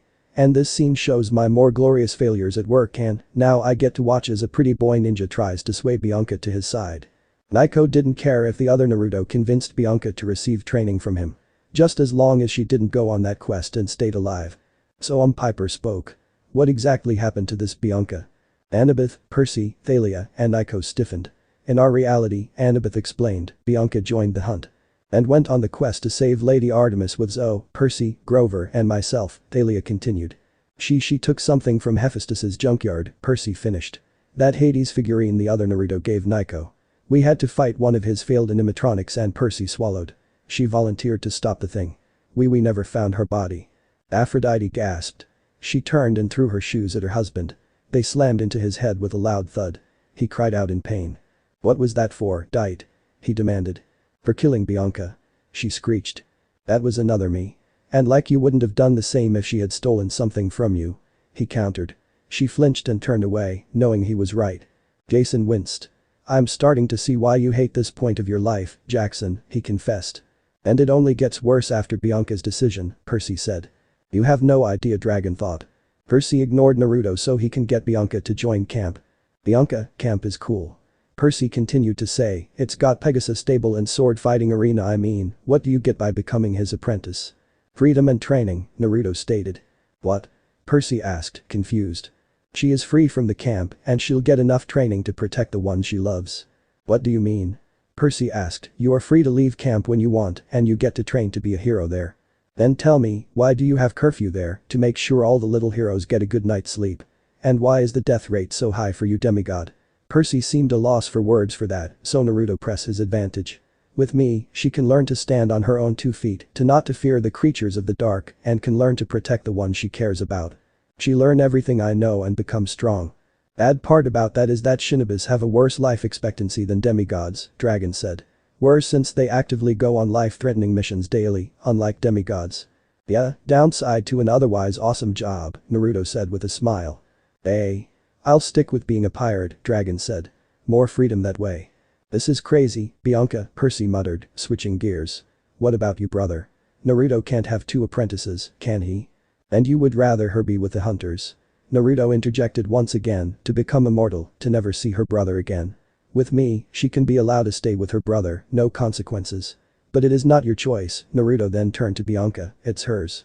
She could have seen her brother again, Artemis interjected. I would have not stopped her. And tell me, would your hunters have let her? Dragon asked. Or would they have bullied her into forgetting him? Artemis didn't answer. Bianca looked at Naruto, then at the goddess and, after a few minutes, finally made her choice. I don't want to be afraid, Bianca called, I don't want to lose my brother, but everything happening in so fast pace. Her fist is clenching so tight that it's white. I know what I'm going to say is selfish, but Naiko has been my responsibility for the longest time. I want to be free, to be my own person. I offer you that, Naruto said, you are free to go back to your brother at any time, but you can have the privilege of hunter and a shinobi, freedom to go anywhere you want. And I will teach you to survive this world and give you the power to protect your family. There is much beauty in the world and I don't want you to miss out. You can even teach your abilities to your brother. So what do you say? Bianca bit her lip. An offer like that is something no one can refuse. To get the power to protect the ones you love, to travel around the world, to be free from all responsibility. She can even teach Naiko if she wanted. After a few minutes, she finally made her answer, I accept, Bianca said, much to Percy's displeasure. Is there a way to do this? Naiko let out a breath. Yes. His sister wouldn't be joining the hunters. Which meant she wouldn't go on that quest, and she wouldn't die. Percy was relieved as well, but he had a feeling Bianca was still going to play a big role in this story, so he didn't relax too much. Yes, Naruto said, then pull out a cloth, hold out your arm for me. Bianca the girl did just that, and Naruto wrapped the cloth around her. Naruto raised an eyebrow. What's my other doing? Now Bianca, do you accept the responsibility of a shinobi set by me, and to follow my word without question, until your apprenticeship is complete? I do, Bianca replied. Then, without warning, the cloth began to glow, and some unknown energy began to seep in her skin. Bianca began to glow a faint blue before all the energy entered in Bianca and stopped glowing. Naruto smiled. How do you feel? I feel so alive. Bianca exclaimed. I feel that I can take on the strongest of people and feel that I just got out of a small cage after several months. That the chakra inside you, Naruto said, chuckling a little, all shinobi, or in your case, Kunoichi have that inside them. It intensifies your senses and gives you powers you cannot even imagine. Naruto's eyebrows flew up. What the what? He gave her chakra, Athena asked incredulously. How in chaos is that possible? Where do I sign up for that? Leo asked, unknowingly summarizing every demigod's thoughts. Poseidon hummed thoughtfully. Well, he said. That's going to make things a lot more interesting. So when can we train? Bianca asked, a bit eagerly. Naruto chuckled at that. That kinda remind him of himself when he was younger. Naruto chuckled. She really does. When get to Camp Half-Blood, Naruto said, until then, we can get to know each other and you can tell Naiko the news. Artemis smiled. If there was any male she can trust, it's Naruto. He proved it more than once. So this other Naruto has proven to my other multiple times he is trustworthy. Artemis wondered as she stared at Naruto. It was weird to see herself so friendly with a male. After Orion, she never thought she could trust a male again, not counting her brothers and uncles. The entire it was going on, Percy had folded on himself. He felt like an intruder and a complete failure. He couldn't believe he came all this way only to lose Bianca to a pretty boy. He admitted that he preferred losing Bianca to Naruto over the hunters, but his wounded pride wouldn't let him admit he was wrong, and that camp is the best place for Bianca. "Sorry, man," Naruto said to Percy. Percy waved it off.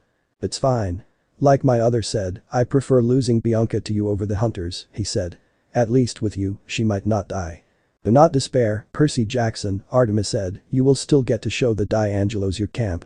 And if Nico chooses, he can stay there." "Great," Percy said, trying not to sound surly. "How are we supposed to get there?"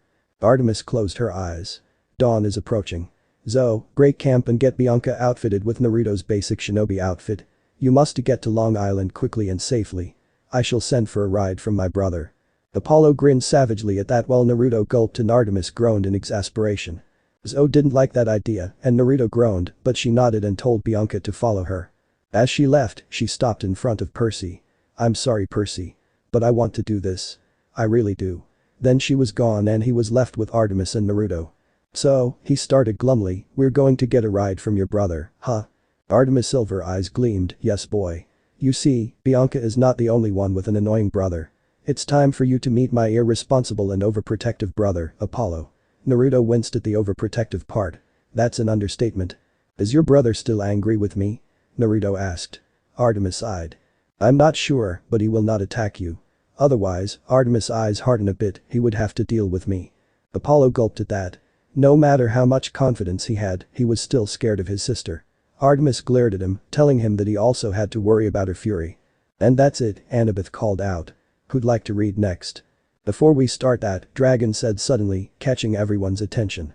"I would like to have a few words with Apollo first."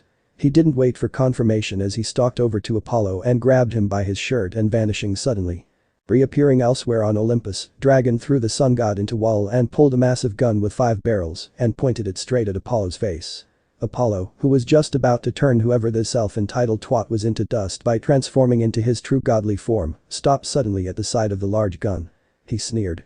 "Trying to beat me with a gun?" he mocked. "I thought you would have at least came prepared." "You watch movies, Apollo?" Dragon asked calmly. "Specifically, movies with Nicolas Cage." Apollo looked confused at the question. Yeah. Got bored one day and had a full marathon of nothing but Nick Cage movies."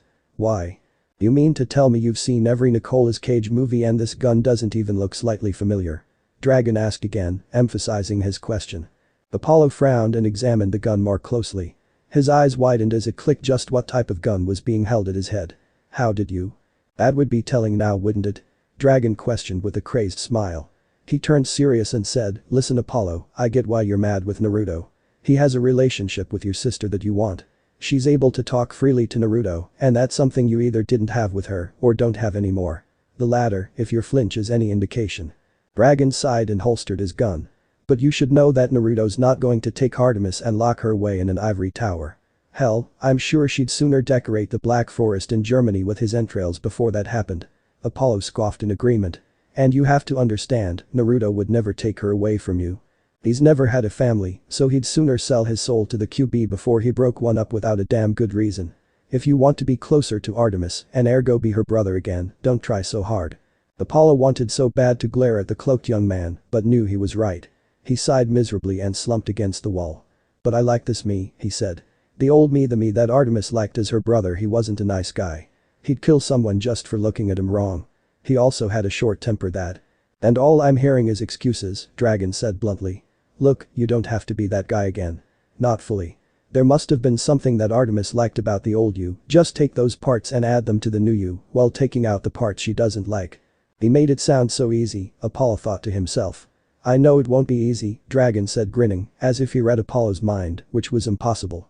Apollo reasoned. "I mean, everything sounds easy when you say it, but never when you go about actually doing it.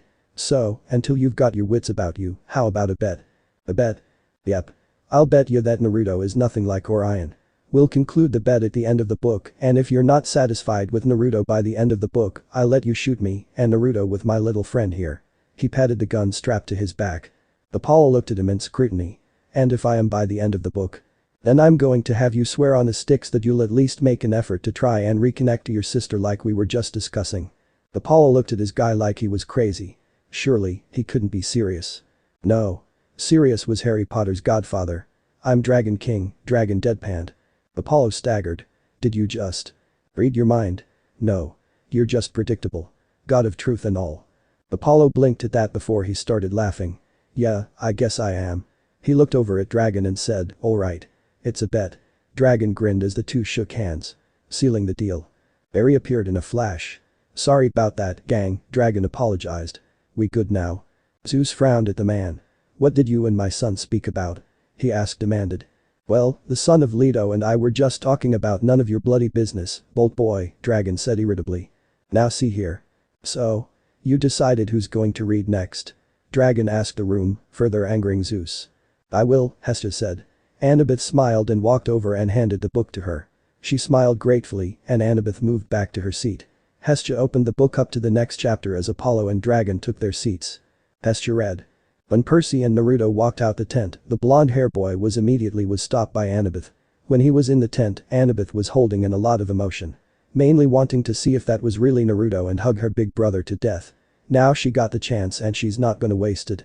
Thalia looked over at Annabeth with a sly look on her face. Are you sure you think of him as just your big brother Annie? She asked teasingly. Shut up, Thalia, Annabeth growled. Is that you Naruto? Is it really you? She asked. Naruto smiled at the girl and rubbed her head. Yeah, it's me, little Annie, Naruto said affectionately. The girl finally let her emotions go and hug him to death, tears streaming. Percy looked shocked. He called you little Annie and you're not skinning him. And he got you to show that much emotion. He asked Annabeth before he turned to Naruto and asked, will you teach me how you do that? Percy? Annabeth screeched, red-faced. Naruto laughed. Wish I could help you, he said, but I'm not sure how to do that myself. Shut up, you. Annabeth growled. Percy looked shocked. In the 2 or 3 years he knew Annabeth, he knew that she is a strong girl and would never show emotions like this to anyone. Plus, he felt something uncomfortable in his chest when he saw the two hugging like this. Oh. Aphrodite cooed. He's jealous. Percy winced. Oh, he didn't doubt it at all. Athena glared at Aphrodite, then at Percy, who shivered under the gaze. Odds, Naruto, Annabeth croaked out, burying her head in his shoulder, what happened? Everyone thought you were dead.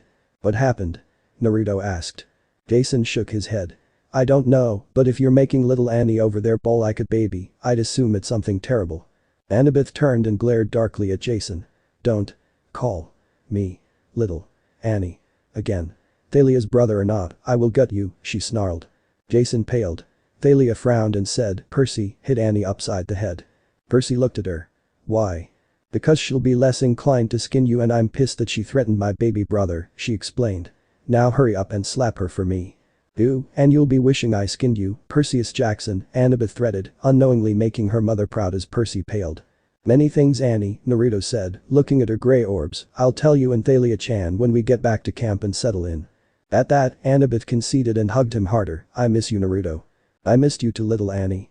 When this was happening, the hunters and Percy was looking at Thalia as she approached the boy. Annabeth moved aside and the two stared at one another. Hey Thalia-chan, Naruto said warmly. I miss you as well. And just like that, Thalia slapped Naruto. Oh come on. Naruto ranted. What is it with girls and slapping me? Problems, Naruto? Dragon asked in amusement. Every girl I've ever met has slapped me. What the hell is that all about? And I don't even know this one. Naruto continued in fury, turning away from the screen in anger. Apollo looked at Naruto curiously. Dragon laughed. Your luck must be worse than I thought. You idiot. Thalia yelled, tears streaming in her eyes. Where were you? Why didn't you contact us? We all thought you died. Naruto sighed, a built of guilt inside him. He even has Thalia crying. Naiko shouted. Is there no limit to this guy? Naruto looked uncomfortable. He really couldn't say it was nothing because he didn't know if it was, not to mention Thalia gave off a mess with me and I'll shove a lightning bolt up your ass vibe. He didn't want to say anything that might piss her off. I had to do some things Thalia-chan, Naruto sighed. I was in other places, rescuing other demigods and doing other missions. I tell you when we get settled into camp, but trust me, you like what I have to tell you. And won't leave you guys again, I promise you that. Naruto was taken by surprise when Thalia gave him a powerful hug. It only lasted a few seconds when she pulled back, a light blush on her face. Aphrodite squealed. I still need a shipping name for those two. Percy was shocked at this. Thalia never liked physical affection until now. Who is this guy? That's what we want to know, Percy said and looked to Naruto. Naruto just looked uneasy. He put his hands up and said, damn it, this isn't the same me. How am I supposed to know anything about him? Well, considering that the two of you are still very similar, I'd say asking you would be a good idea, Dragon mused. Athena nodded. It is a good assumption, she said. Naruto groaned. After a few minutes, a bright light approached them. Artemis lifted her arm up to protect her eyes, and everyone else turned their eyes away. When the light dimmed, the gathered demigods and hunters saw a young man with sandy blonde hair next to a red convertible Maserati Spider. Percy pouted. My car. Annabeth giggled at him. He looked so much younger when he pouted like that. Bang. That's what I call a hot ride, Leo joked, earning a groan from Piper and a laugh from Naruto, though he wondered just what a Maserati Spider was. The man was grinning brightly until he caught the sight of Naruto. The smile fell and Apollo glared at him like he's the bastard Orion. Naruto groaned. Why did Apollo hate him? You're closer to my sister than I am, Apollo thought bitterly as he stared at the book intently. It hurt knowing someone was closer to his sister than he was nowadays. Hey Artie, what is he doing here? Apollo said in a not-so-cheerful voice. Artemis sighed. When is Apollo going to get that Naruto is not Orion? Soon, very soon, Artie Dragon thought with a grin. Artemis twitched and felt a desire to strangle Dragon. He grinned at her. Naruto helped me with defeating the Manticore, Apollo. Also, Naruto will be going with the hunters and the 5 demigods, so you will not harm him. Apollo looked like he wanted to argue, but kept his mouth shut. Now, I will be going to hunt down the Bane of Olympus.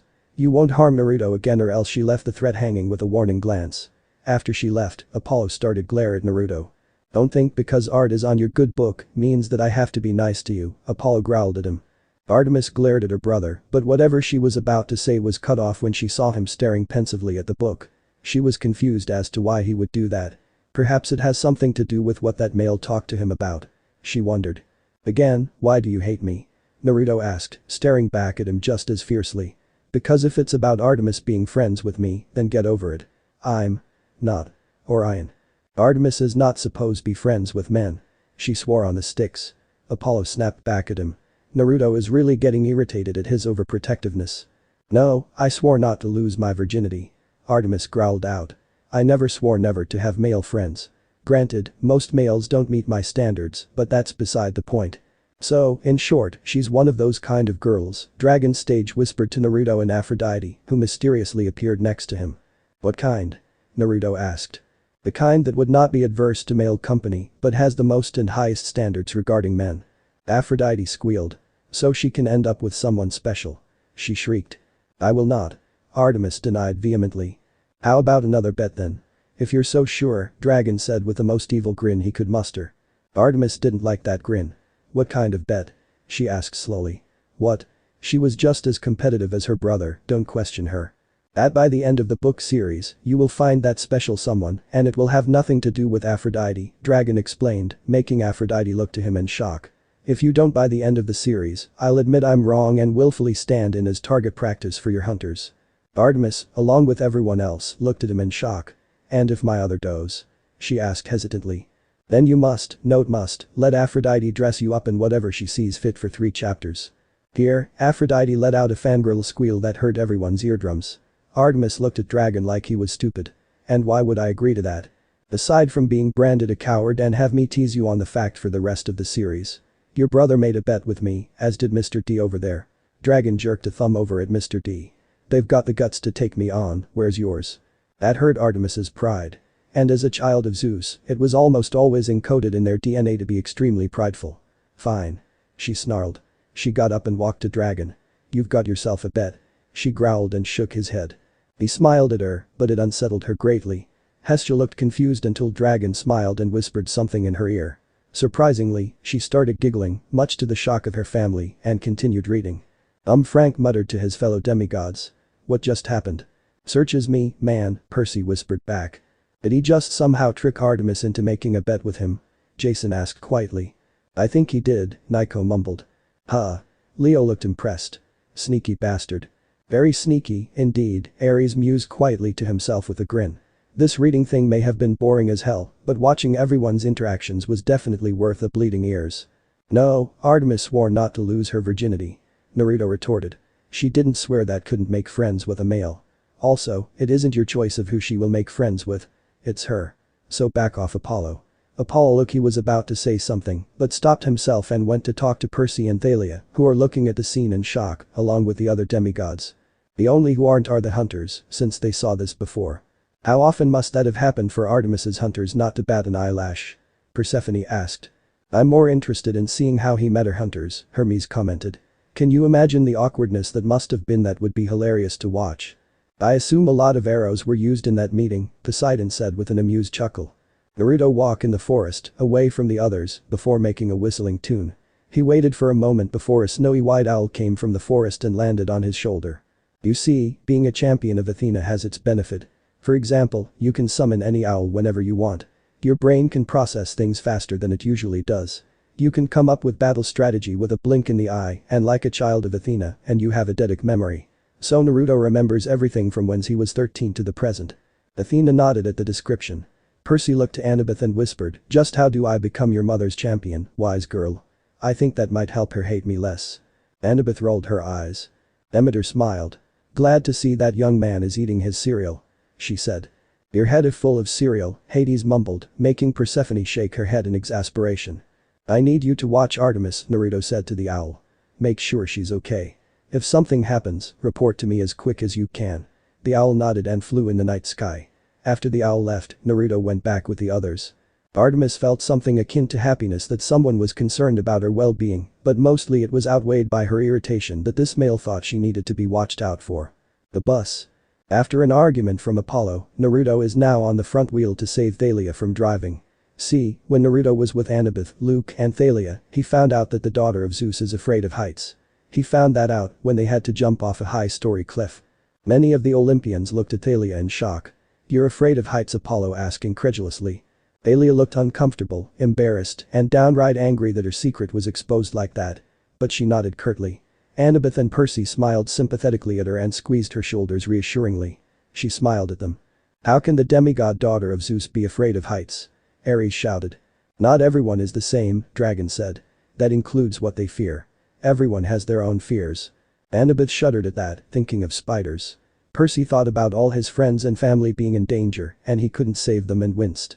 The other demigods either winced or shuddered as they thought of their fears.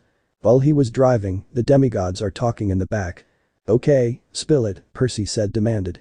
"How do you guys know Naruto? When did you meet?" The son of Poseidon wanted answer and he gonna get it now. "Man, you're determined, aren't you?" Hermes questioned. Percy winced. "Seems that way." Annabeth sighed. Percy isn't gonna let it go, so she might as well tell him. "Okay Percy. We'll tell you." She finally conceded, with Thalia nodding in agreement.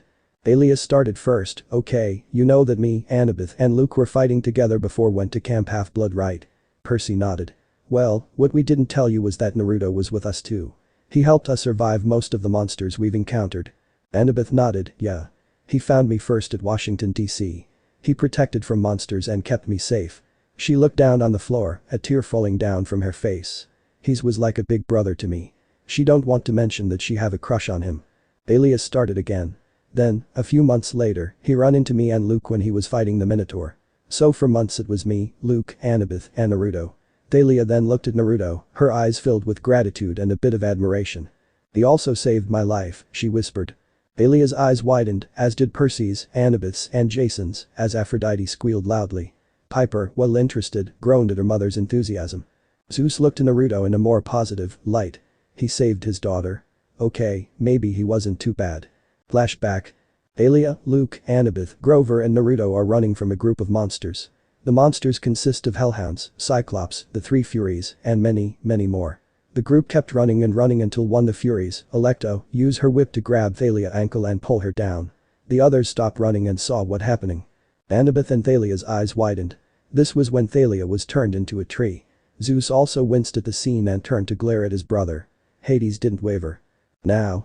Kill her." Alecto screeched to her sisters. The other two got their claws and went for the kill. Thalia tried to claw away the whip desperately, but it no good. Alecto got a good grip on her. She saw the two Furies descending on her and she closed her eyes, waiting for the pain. She waited for a minute. Then two. Finally, she opened her eyes to see why she doesn't feel any pain when she saw Naruto with his axe in hand and golden dust. "Awesome!" Ares shouted, a bowl of popcorn appearing in his hands. "While I don't share my brother's enthusiasm, I will admit that taking out two Furies at once like that," Athena praised. Hephaestus beamed with pride at his son's accomplishment. Naruto was simply shrugging, honestly thinking it was no big deal. "If you think you're gonna kill my friend, think again."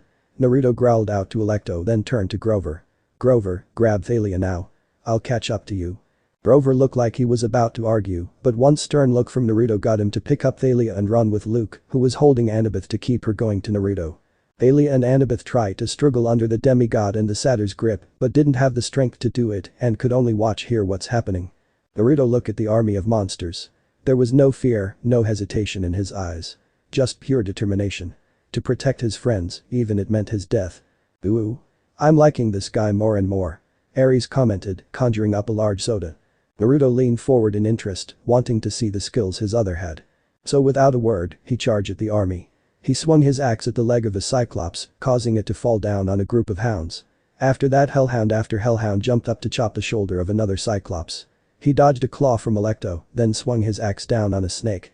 He kept chopping monster after monster until Alecto whipped on the leg, making him hiss in pain and fall down. Many of the demigods, mainly Annabeth and Thalia, gasped in shock, thinking Naruto might get killed, and the Olympians were sitting on the edge of their seats as well. Hephaestus just chuckled quietly, knowing that losing his leg wouldn't mean Naruto was out for the count. Athena looked concerned herself, but was confident in Naruto's skills. Naruto just frowned. Lucky hit, hag. Naruto looked to where the group to see there at the edge of the camp. Annabeth is crying, trying to reach him while in Luke's arm, and Thalia is weakly doing the same. But most of her stamina is gone, and she got an injury to the leg, meaning that she couldn't run to him. Naruto heard a cackle, making him turn to Alecto and the horde of remaining monsters. "Any last word, demigod?" Alecto said with a smirk. Naruto smirked back, making a lot of monsters uneasy. "Just one, Hirshin." Hephaestus cackled, his voice a low, deep rumbling sound resonating from his chest. Classic. Naruto disappeared in a flash of yellow, only to appear in front of the camp border. The monsters were confused for a moment, then head keep falling off, bodies separating, and limbs getting capacitated. All the monsters were gone, including Alecto. Annabeth, Thalia, Luke, and Grover stare at the scene in shock. Naruto walk over to the borderline of Camp Half-Blood and put a silver box on a tree. Suddenly, a shield erupted from it, surrounding the camp and its border. It stopped once it reached the end. Flashback ended. "And it's good," Ares shouted, jumping out of his seat. He turned to Hephaestus and said, "If that's what your kid can do to a bunch of monsters, what can it do in your calloused hands, cripple? I gotta know." "Oh, nothing too special," Hephaestus smirked. "But I did take out an entire army battalion with that jutsu." Ares' eyes widened. "Hephaestus," he shouted, shocking everybody by saying the Forge God's name. "Why didn't you tell me you were so skilled in the art of war? And to not invite me to a war-torn realm. Damn it. I'm so jealous of you now." He looked to Naruto and said, "And I can only assume you met a fiery woman by looking into this kid's eyes. He's got the eyes of a part-time prankster, part-time warrior, and full-time survivor. A very deadly triple threat, if you ask me." Everyone looked at Ares in shock. Hera, however, smiled slightly. She was happy her sons were getting along, if only slightly. Perhaps this shinobi demigod was worth something after all. Hephaestus looked to his brother in confusion before mulling over something in his head. He shook his head and said, "Well, you're right about Naruto's mother being a fiery woman, Ares. Even had the hair to prove it. Chaos, I still find myself wondering why she married a man like me." This only seemed to amuse Ares more. He laughed. "A fiery redeed. Oh, I'm going to need details, good brother. This girl must have been something." "The best," Hephaestus smiled. "And her temper was legendary. She was known as the red hot-blooded habanero." Ares laughed. Hera, however, was shocked. Hephaestus's son that was born in the elemental nations wasn't born out of wedlock. She sent a discreet look to the kid in question. That certainly was a point in the kid's favor. Aphrodite frowned, however. While she certainly understood and didn't mind Hephaestus marrying another woman and talking so highly of her made her slightly jealous. But she supposed she deserved it after she had cheated on him so much and sometimes right in his face. "Wow, I'm actually starting to respect you again, brother." The god of war grinned. "We're going to have to talk later. No way I'm passing up not going to the elemental nations any longer." "Sure," Hephaestus said slowly, still not sure about Ares respecting him yet. Zeus stood and walked over to Naruto as the two talked. He stopped in front of him and said, "I must thank you, young man. For saving my daughter." Naruto shrugged. "Hey, it was nothing," he said. "All part of being a super cool ninja and all." Dragon sniggered. Zeus simply examined the blonde. Seeing he wasn't going to get much more out of him, he sighed and continued, "Regardless, should you need anything over the course of your stay, simply ask. It's the least I can do." Many Olympians looked at Zeus in shock. But he didn't acknowledge them as he walked back to Hera and sat down. Naruto just looked confused, but nodded anyway. Dragon chuckled. "This is getting good." Hestia smiled at her brother's maturity and went back to reading. From then on, we used that tree to protect Camp Half-Blood, Thalia said. It made out of godly energy and ichor, courtesy of Hephaestus. It burn up monsters into oblivion if they ever try to enter. Percy looked at Naruto with different emotion, from shock to a little admiration. The teen protected his friends from certain death, the risk of his own death. He made a wall of fire that protected the demigods for many years. But he still got one more question. If he was at camp, where was he for the 2 years I was at camp? Annabeth was about to answer until they felt a rumble on the bus. The demigods and hunters look around the bus until they felt another rumble. Suddenly, they heard an explosion at the left side of them and some let out a scream of surprise fear. As always, Percy groaned. Curse his bad luck. What the heck? Naruto yelled. He looked in the rear-view mirror to see a large white bird behind them. On the bird is a man with blonde hair made into a ponytail. Bangs on his right eye while the left got makeup under it. He's wearing a robe that Naruto is all too familiar with. Naruto growled. Akatsuki. Red Dawn. Apollo translated. What's up with them? You're about to find out, was the shinobi's only reply. The Akatsuki. Naruto hissed out. He then saw the blonde hair man throw something and Naruto maneuver away from it just in time to see it explode. Who is that, Whiskers? Thalia yelled out from her seat. Naruto dodged another of those bombs and gave her the quick version. He is one of the Akatsuki. An S-rank ninja from my world. They're extremely dangerous and their goals are to collect all of the tailed beasts. He moved away from another bomb, making a few people scream. Thalia clutched her seat tightly, her phobia acting up while others hang on to dear life. Thalia looked green as she watched her other cling to her seat like a lifeline. Why do they want to collect the tailed beasts? Athena asked with a frown. I don't know that. Iro-Sennin only knew that they want them, Naruto explained. Zeus was also frowning. Maybe it was paranoia, but that goal was worrisome for a lot of reasons. Hang on people. Naruto called out. Naruto then flipped a switch, making the bus change into something else. The bus shape turned circular, wings spread out of the sides. The inside changed as well, and the front changed into a pilot seat. The front slowly turned sharp and 2 windows spread on top. The color also changed into black. The bus changed into a jet. What's a jet? Naruto asked. The demigods looked shocked for a moment before they realized that he didn't have those in his world. Someone will explain it to you when we have a break, Dragon told Naruto, who nodded gratefully. Naruto flew the jet up and flew it over the bird. He then went behind and got 2 guns out of the bottom. Okay birdie, eat bronze bullets. Naruto started shooting, but the man came prepared. He sent out tons of spiders, protecting him and his ride from the bullets. The blonde then turned around and sent out dozens of birds. Naruto shoot them easily, but the man kept sending more and more. Naruto gritted his teeth in frustration and turned to the others. Jackson, Annabeth, I need you two to control the guns while I drive. The two didn't argue and did just that. This is looking suspiciously like the Star Wars scene where Han and Luke go to the guns while Chewie drives the Millennium Falcon, Hermes mused. The son of Poseidon and the daughter of Athena went to the copilot seat and started shooting bird after bird, making them explode. Naruto then opened a red button and a missile shot out from the cargo hold. The man's eyes widened and he moved away, but it was too late. The rocket exploded and the man was forced to retreat from his ride. Ares cackled. Can you dodge a rocket, Bomberman? Naruto then sighed in relief. They lost the Akatsuki member, that's good. Naruto turned around to see a lot of people looking at him. That was awesome. Naiko shouted out and Percy was in agreement, although many tried to stop their heart from racing after that experience, Thalia especially. Percy smirked over to Naiko, who smirked back. Despite the bad blood between them at the moment, they had to appreciate the wild ride. Never, Thalia said, looking very green. That's never happening. Jason looked concerned for his sister. You okay, Thalia? Yeah, she said. Just so realistic. I don't blame you, Piper said. That looked like a wild ride. One she didn't want to be on. Naruto chuckled and flew the rest of the way. But something tells him that it wasn't the last time he saw the man. He should prepare when he get back to camp. Right now, he should enjoy the flight and get to Southern Island soon. End chapter. So this part ends here. If you want to see next part of this series, like the video now and share the story with your friends. Bye bye.